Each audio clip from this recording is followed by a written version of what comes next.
మంచిగా చెప్తున్నా, ఈ నాటకాలు బంద్ చేసుకుంటే మంచిగా ఉంటది. లేదు అని సనాతన ధర్మాన్ని అగౌరవపరిచేలా అధర్మ మార్గంలో వెళ్లి ఇదే ధర్మం అని చూపిస్తే చూస్తూ ఊరుకోము.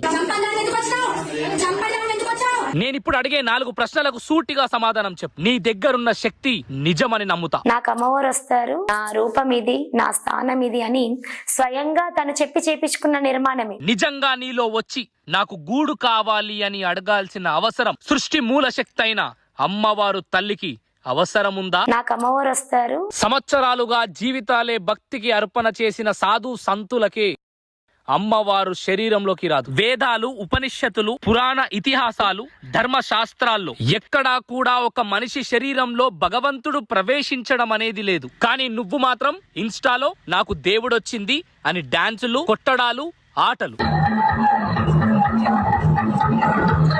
సరే, కొద్దిసేపు నువ్వే నిజం అనుకుందాం. అమ్మవారు తల్లి శక్తిని ఇన్స్టాలో ప్రమోట్ చేసి నిజమని నమ్మించాల్సిన అవసరం విశ్వానికే తల్లి అయిన ఆది పరాశక్తి అమ్మవారు తల్లికి అవసరముందా? ఇది నీ స్వార్థం కాదా? తన వద్దకు ప్రజలను చేర్చుకోవాలంటే నిన్ను మధ్యలో పెట్టాల్సిన అవసరం ఆ అమ్మవారు తల్లికి లేదు. ఇది చాలా స్పష్టంగా నీ స్వార్థపు ఆలోచనలతో జరుగుతుందని అర్థమవుతుంది. ప్రజలు ఇది అర్థం చేసుకోవాలి. గుడ్డిగా ఏం చెప్తే అది చెయ్యడం, ఏం చూపిస్తే అదే నిజం అనుకుంటే ఈ రోజు మెజిషియన్స్ కూడా దేవుళ్ళు అయ్యేవాళ్ళు. నమ్మకం ఉండాలి, కానీ అది గుడ్డిదవ్వద్దు.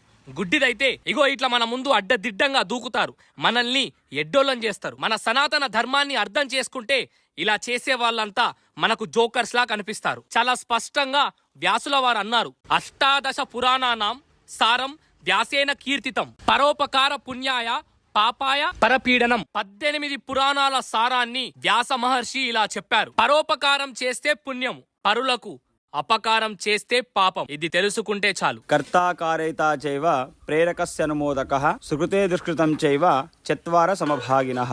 ఒక పాపమును చేసేవాడు, చేయించేవాడు, ప్రేరేపించేవాడు, సమర్థించేవాడు, ఈ నలుగురికి కూడా సమ పాపమే కలుగుతుంది. మన సనాతన ధర్మాన్ని ఇలా చేసే వాళ్ళంతా పాపము చేసే వాళ్ళ కిందికే వస్తారు. ఇలాంటి వాళ్ళను సహకరిస్తే తప్పులో పడినట్టే. ధర్మో రక్షతి రక్షితః. తప్పుని తప్పు అని చెప్పకపోవడం కూడా మన ధర్మంలో తప్పే.